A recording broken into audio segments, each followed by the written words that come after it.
Bem, recebi uma pergunta sobre cirurgia para AVC, se existe, se não existe, como é isso, né?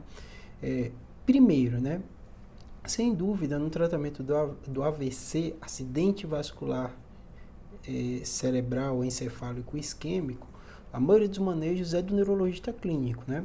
Então, de um modo geral, o raciocínio dele vai ser reperfundir o mais rápido possível. Então, isso é feito geralmente com medicação que é feita na veia para tentar diluir o coágulo. Algumas vezes, tem critérios bem específicos para isso, ele pede para ser feito um procedimento cirúrgico para o neuroendovascular, o neuroradiologista intervencionista, que às vezes ele faz um procedimento que retira o coágulo desse vaso que está obstruído, né? Então tem um procedimento que ele faz tipo um cateterismo bem parecido, chega naquele vaso ocluído e tira aquela oclusão. Isso não é uma coisa nova, já faz desde o final da década de 90, né? Obviamente, as tecnologias melhoraram e começou a ter uma indicação mais precisa, mas não é algo tão novo. Vira e mexe você vê notícias sobre isso, como se fosse algo que começou agora, mas já faz alguns anos, né? Então, esse é um procedimento cirúrgico que é feito na fase aguda, o neurologista maneja e às vezes pede para o endovascular, quando situações específicas, né, que ele pensa sobre fazer essa medicação ou não, que dilui o coágulo e melhora.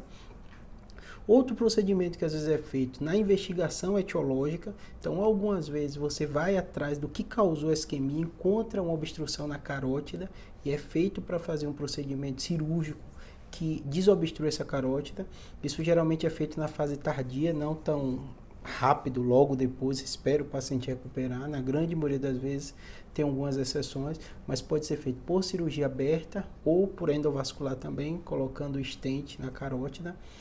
Em algumas situações, que é a mais rara ainda, é no caso do AVC hemisférico, né, ou AVC maligno, que aí entra a gente, neurocirurgião, né, que de um modo geral, muitas vezes o cérebro não tem espaço para crescer, incha muito e você tem que fazer uma craniectomia descompressiva. Eu já tenho alguns vídeos de craniectomia descompressiva, eu vou colocar aqui embaixo, mas basicamente o raciocínio é o cérebro inchou e não tem espaço mais para crescer, então você tem que tirar uma parte da calota craniana para que esse cérebro tenha espaço. Você tira essa calota, pode brocar no banco de osso, colocar no abdômen do paciente, algumas vezes até desprezar, e posteriormente, depois que esse cérebro inchar, para os neurônios não sofrerem mais ainda, você coloca. São situações bem específicas, sem critério próprio para isso, mas o raciocínio é basicamente esse, né? Então, resumindo, existe procedimento cirúrgico para AVC? Sim. Não é a regra, na maioria das vezes o paciente é manejado pelo neurologista clínico, que dentro do contexto do paciente ele vai pedir ou não avaliação de algum especialista que precisa de intervenção. De um modo geral, o endovascular, quando obstrui, ele precisa tirar aquele coágulo, situações específicas também. Quando é etiologia, né, isso em fase mais tardia, você tem uma estenose de carótida, às vezes é necessário uma intervenção cirúrgica para desobstruir essa carótida, e às vezes a gente, neurocirurgião, na hora de fazer uma craniectomia descompressiva, um AVC muito grande que o cérebro inchou e precisa de mais espaço. Acho que basicamente é isso, espero que tenha ajudado.